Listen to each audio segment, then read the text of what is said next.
Bom dia a todos, que a paz de Jesus continue a nos envolver.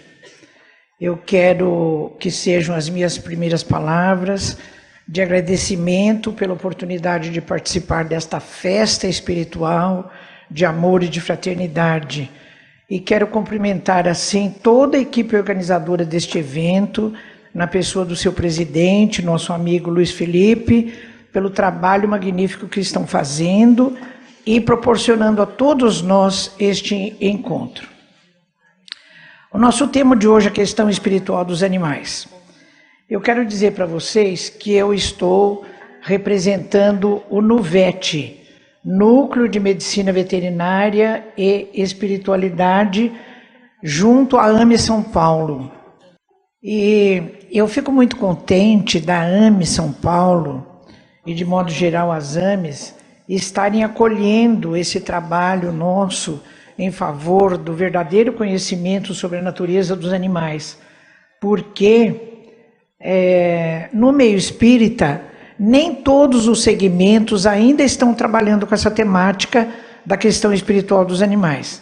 Então, a própria Federação Espírita do Estado de São Paulo nos acolheu já há 4 anos, nós estamos participando desse evento, e o quarto evento, o quarto encontro do NUVET acabou acontecendo agora, há poucos dias, lá dentro da Federação Espírita do Estado de São Paulo. E então o fato de o Medivesp 2017 também estar acolhendo esse tema é um fato muito significativo para todos nós. E nós somos profundamente agradecidos por isso. Bem, eu quero contar para vocês que eu sou nascida e criada numa cidade muito pequena do interior do estado de São Paulo. Essa cidade era e é rodeada por sítios, fazendas, chácaras. O meu avô materno tinha uma chácara onde ele criava porcos e galinhas. A minha mãe foi professora de fazenda durante muitos anos. Então eu vivi nesse contexto. E como o nosso amigo Gilson acabou de dizer agora, eu não enxergava o sofrimento dos animais, eu não enxergava a maneira como os animais eram subjugados e utilizados. Quando eu fui para São Paulo fazer veterinária, por influência de um tio que já era veterinário, eu comecei a me deparar com uma realidade que para mim até agora era completamente desconhecida. Eu comecei a perceber que os animais sofrem muito. Eles têm epilepsia, eles têm várias formas de câncer, eles têm parto distóxico, eles sofrem infecções, parasitoses, eles são politraumatizados. E eu comecei a me perguntar por que os animais sofrem dessa maneira. E eu fiquei num conflito muito grande, porque como eu sou de família espírita, de berço, graças a Deus, eu já sabia, por informação do Livro dos Espíritos, que para os animais não há expiação. Então eu comecei a me perguntar, então por que os animais sofrem? Comecei a buscar na obra espírita, em todas as obras da codificação, a resposta para isso. Acabei também conhecendo uma porção de outros assuntos, e vocês vão ver que nesse livro que eu acabei escrevendo, A Questão Espiritual dos Animais, eu falo não só do sofrimento dos animais, mas de diversos assuntos. E muitos deles representam ainda questão. Por isso o título do livro, porque a palavra questão no dicionário quer dizer matéria em discussão. Então vocês podem ver aí que tem muita coisa, erraticidade, mediunidade, até porque os animais sofrem, que ainda são questões. Ou seja, são matérias que nós precisamos continuar a discutir e continuar a buscar para poder entender, né? Bem, então, o que eu vou trazer aqui para vocês no dia de hoje é a busca da verdadeira natureza dos animais. Porque tudo isso aí que nós estamos estudando, nós só vamos entender se nós conseguirmos conhecer a verdadeira natureza dos animais. Então, eu editei na Revista Internacional de Espiritismo, lá de Matão, agora no mês de maio, um artigo sobre a verdadeira natureza dos animais. Então, eu falo da verdadeira natureza segundo a visão espírita e da verdadeira natureza dos animais na visão acadêmica. É o que eu vou mostrar para vocês aqui no dia de hoje. Então, nós vamos começar buscando O que representa os animais na visão espírita? Porque a gente vem de um atavismo histórico que considera os animais como coisas. Os animais perante a lei, do ponto de vista do direito, eles são considerados seres semoventes. Ou seja, são coisas que têm propriedade. Então existem os donos. O meu amigo Laerte Levay, que é promotor de justiça lá em São José dos Campos, me explicou uma coisa que eu não sabia. Se um dia você passar por uma rua e, por exemplo, perceber um cavalo sendo açoitado, você vai à delegacia fazer um BO, então o direito, o delegado que vai receber o seu BO, ele vai colocar lá, o objeto do direito é a Irvênia, não é o cavalo que está sofrendo, porque eu, como pessoa humana, estou me incomodando ao ver um cavalo ser açoitado. Então, o objeto de direito não é o cavalo, não é o animal, mas é a pessoa humana que está incomodada com o sofrimento dos animais, né? Então, isso é uma coisa que me surpreendeu. Eu falei, meu Deus, mas se os animais sofrem, se os animais são objeto de subjugação humana, eles é que deviam ser objeto do direito, mas ainda não são, né? Então, nós vamos começar a falar da verdadeira natureza dos animais do ponto de vista da visão espírita. Então, nós vamos buscar, por exemplo, no Livro dos Espíritos, questão 587. Vocês vão perceber que tudo que eu disser eu vou citar a fonte, porque como muitos aspectos ainda estão sob a forma de questão, eu faço questão, vamos usar o mesmo termo, de referir a fonte para que vocês busquem o original. Então, na questão 587 do Livro dos Espíritos, nós encontramos a pergunta que Kardec faz. Se os animais têm uma certa inteligência, que lhes dá uma certa liberdade de ação, há neles um princípio independente da matéria. Kardec usa essas duas palavras, inteligência e princípio, em outras questões, né? Então, a resposta é direta e objetiva. Sim, os animais têm um princípio inteligente ou espiritual, que lhes dá essa liberdade de atuação através da inteligência. Então eu conto para vocês nesse livro, A Questão Espiritual dos Animais, vários casos, e um deles refere-se ao caso do Lorde. É um cachorro que foi do Chico e do seu irmão José. Esse caso que eu relato no meu livro, A Questão Espiritual dos Animais, está relatado também no livro Testemunhos de Chico Xavier, de Sueli Caldas Schubert. E é o seguinte, naquela época da década de 50, onde ainda nós não tínhamos celular, não tinha fax, não tinha toda essa facilidade que nós temos hoje de comunicação, as pessoas se comunicavam através de carta, não é? Eu, quando vim para São Paulo estudar, eu escrevia carta para os meus pais, demorava uma semana para chegar na minha cidade, eles escreviam para mim. Então, o Chico, nessa época da década de 50, se comunicava semanalmente com Vantuil de Freitas, então presidente da Federação Espírita do Brasil. E numa das cartas, datada do dia 21 de janeiro de 1951, Chico escreve o seguinte, que Lorde, o seu cão, estava muito doente, e ao desencarnar, Chico vê o espírito de seu irmão José, já desencarnado, vir acolher nos braços a figura espiritual do Lorde. Vocês imaginem a beleza dessa cena, né? E nessa carta, Chico continua dizendo que nos meses que se seguiram, quando seu irmão José lhe vinha ter a presença, vinha sempre acompanhado da figura espiritual do Lorde. Então, esse caso do Lorde, testemunhado por Chico Xavier, ele está confirmando a resposta da questão 597 do Livro dos Espíritos, quando Kardec pergunta se os animais têm uma inteligência, e isso significa que eles tenham um princípio inteligente, né? Então, na sequência, nós vamos ver alguns atributos da alma dos animais, além da inteligência e outros. Vamos, por exemplo, na Gênese de Kardec, nós vamos ao capítulo 3, itens 11 a 13. Lá nós lemos: o animal carniceiro é impelido pelo instinto a nutrir-se de carne, porém as precauções que ele toma, a sua previsão em relação às circunstâncias do momento são atos de inteligência. Eu fico admirada porque o Livro dos Espíritos, que trata dessas questões, corresponde à segunda edição, que foi de 1860. E a Gênese, a primeira edição, é de 1868.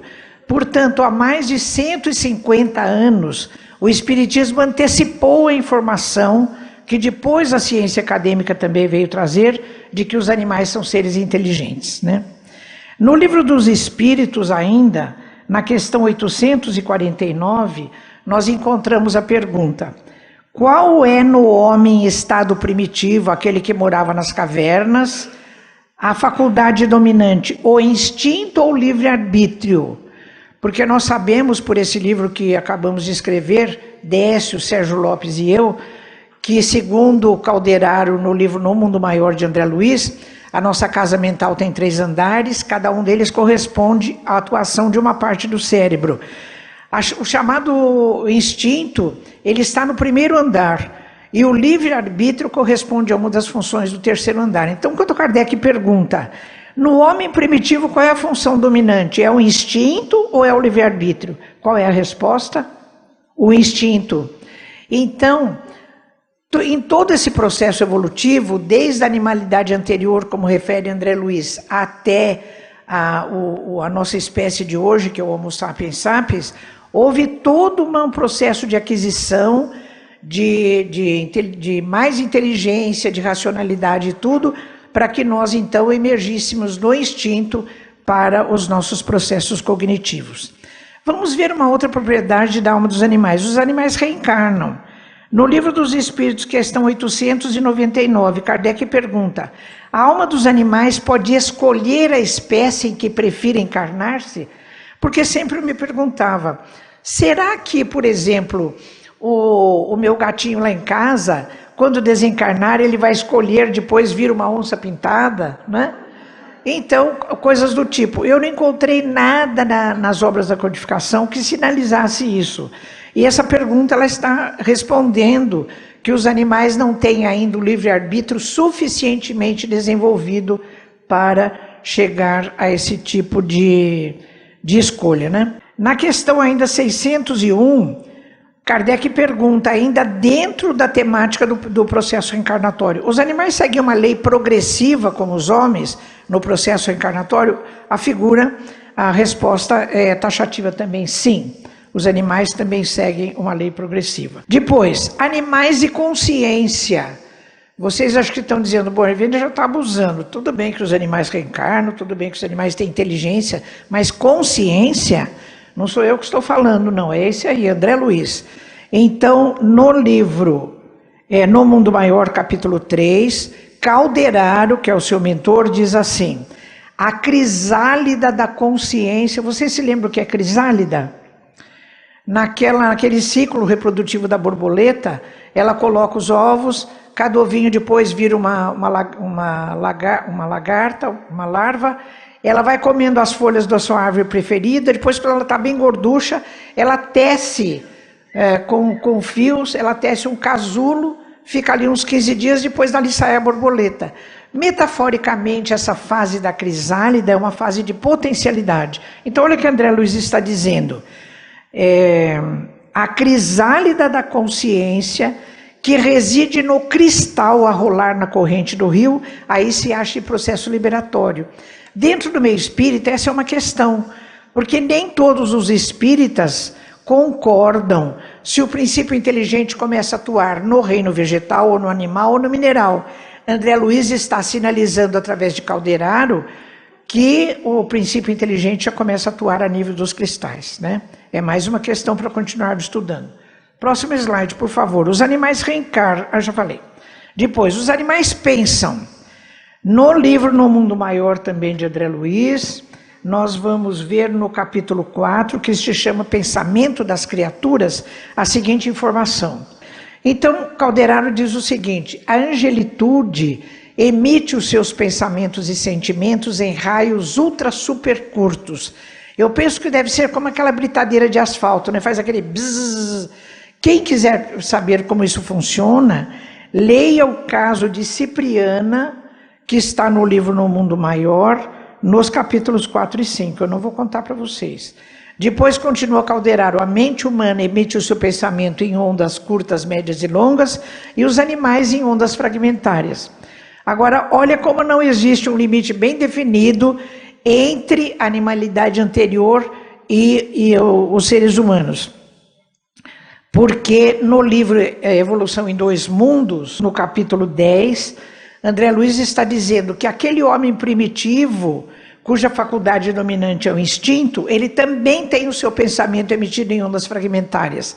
E ele só consegue passar de ondas fragmentárias para pensamento contínuo quando ele fica totalmente de pé, existe uma modificação do seu aparelho fonador e através da linguagem falada ele vai construindo o seu pensamento contínuo, porque as palavras são geradoras de pensamento, né? Bom, então, na sequência dessa temática da migração do pensamento fragmentário para pensamento contínuo, no final do livro Evolução em Dois Mundos, no capítulo 18, existe uma pergunta: qual dos animais que ainda tem pensamento fragmentário, eles ainda são, assim, digamos assim, mais adiantados nessa conquista depois do processo evolutivo do pensamento contínuo? Então, a resposta olha, o cão, os macacos, os elefantes, o asno, os cavalos e os gatos, dos animais que convivem conosco, de vossa experiência usual, são os que mais amplamente são dotados de riqueza mental com introdução ao pensamento contínuo. Não é que de repente eles vão passar a pensamento contínuo, mas digamos, entre as milhares de espécies animais, dos animais que convivem conosco, André Luiz está respondendo que são aqueles que estão com mais ampla margem de inteligência e, portanto, candidatos ao processo reencarnatório, né? Eu vou falar do papel do cérebro.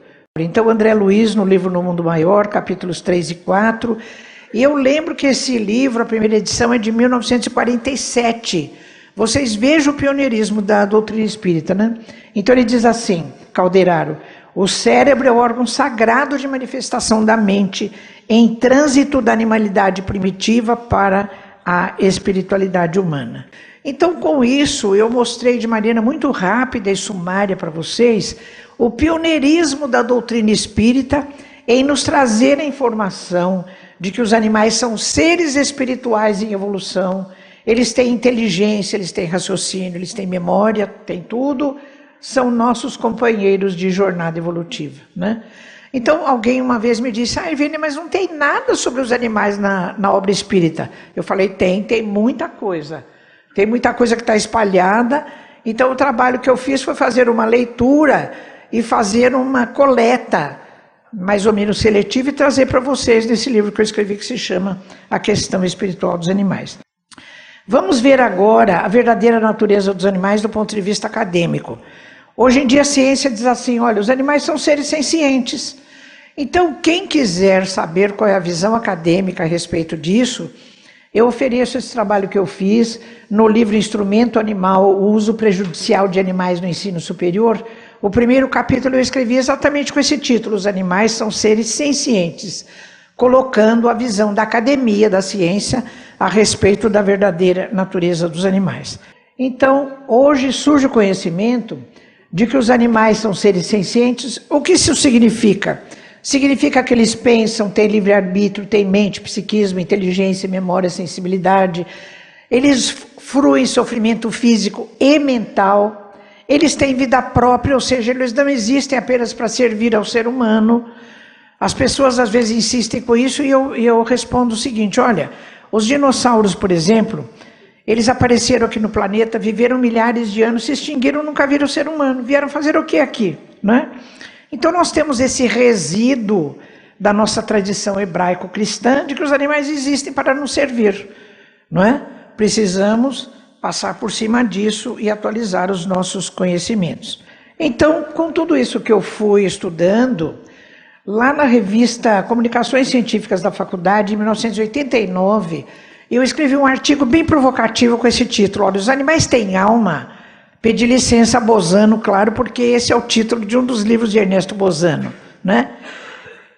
Mas logo no início do artigo eu dizia, olha, eu estou tratando desse termo alma, não do ponto de vista religioso, mas como mente, psique, psiquismo.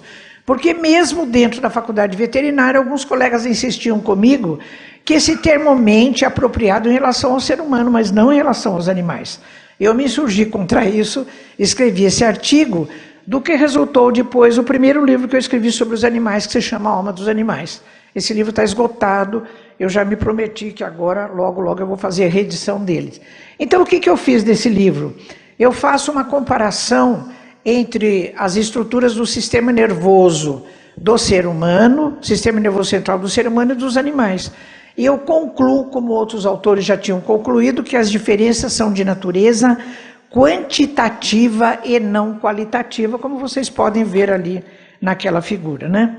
Então, olha, a partir da década de 60, nós temos centenas de livros, de artigos, de publicações que acabam trazendo a informação de que a ciência está convencida de que os animais são seres sencientes, né? Tem muita coisa boa aí. Mas eu fiquei vibrando em ondas curtas, né, se é que isso é possível, nessa data aí, 7 de julho de 2012, quando eu recebi a notícia que lá no Reino Unido estavam presentes centenas de neurocientistas de todo o mundo e, de repente, liderados pelo Dr. Philip Lowe, da Stanford University, nos Estados Unidos, 26 neurocientistas assinaram uma declaração que ficou conhecida como a Declaração de Cambridge sobre Consciência, de que consta o seguinte relato: não podemos mais fazer de conta que não sabíamos. Não sabíamos o quê? Que mamíferos, aves e até alguns invertebrados, como os polvos, têm consciência. E na sequência do manifesto, existem as razões. Uma delas é a seguinte: as mesmas estruturas cerebrais que no ser humano são utilizadas para a expressão da consciência também existem nesses animais. E como não existe órgão nem estrutura sem função, deduz-se então que os animais têm consciência que possam se expressar através dessas estruturas. E hoje existem já muitos estudos avançados em ressonância magnética funcional. Eu trago para vocês, por exemplo, um deles, que eles treinaram 11 ou 12 cães para ficar quietinhos lá dentro daquele tubo. Eu fiquei com uma inveja danada, porque eu tenho que fazer um exame de ressonância magnética funcional para minha coluna. Até hoje eu não criei coragem de entrar naquele tubo, né? E os animais estão todos, entram no tubo e ficam lá quietinhos.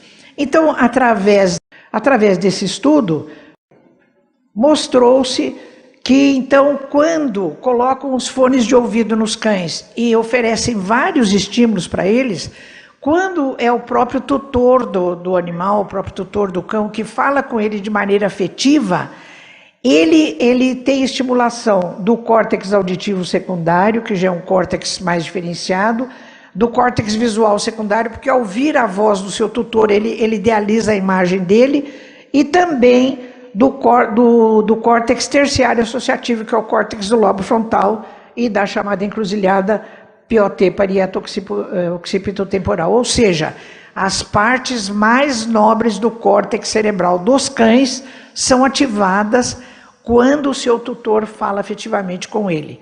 Então, os autores concluem: as áreas de percepção e de processamento da voz também existem nos cães, com um padrão funcional semelhante ao apresentado pelos seres humanos. Esses dados elucidam como os cães podem entrar em sintonia com os sentimentos dos seus tutores. Então, vocês estão percebendo que esse muro de Berlim que nós colocávamos entre seres humanos e a chamada animalidade anterior, como refere André Luiz, ele não existe. Existe todo um processo evolutivo que é lento e progressivo, né? É individual e transferível.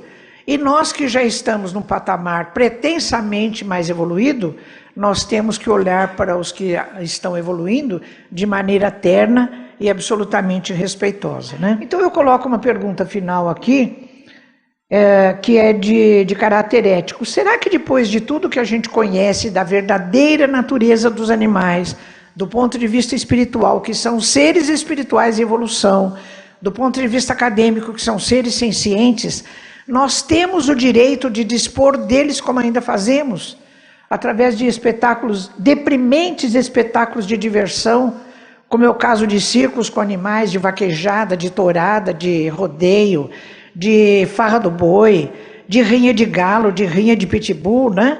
São coisas abomináveis. Para que nós possamos pretender um patamar ético mais elevado, nós temos que rever todas as nossas atitudes em relação aos animais, não é? Também a maneira como nós produzimos os animais do ponto de vista industrial e abatemos os animais para consumo também tem que ser revisto. Então tem muitas coisas aí que nós temos que rever, né? Eu estou terminando e vou citar essa criatura pela qual eu tenho maior respeito, José do Patrocínio. José do Patrocínio, historicamente, ele é lembrado como um grande ativador da abolição dos escravos.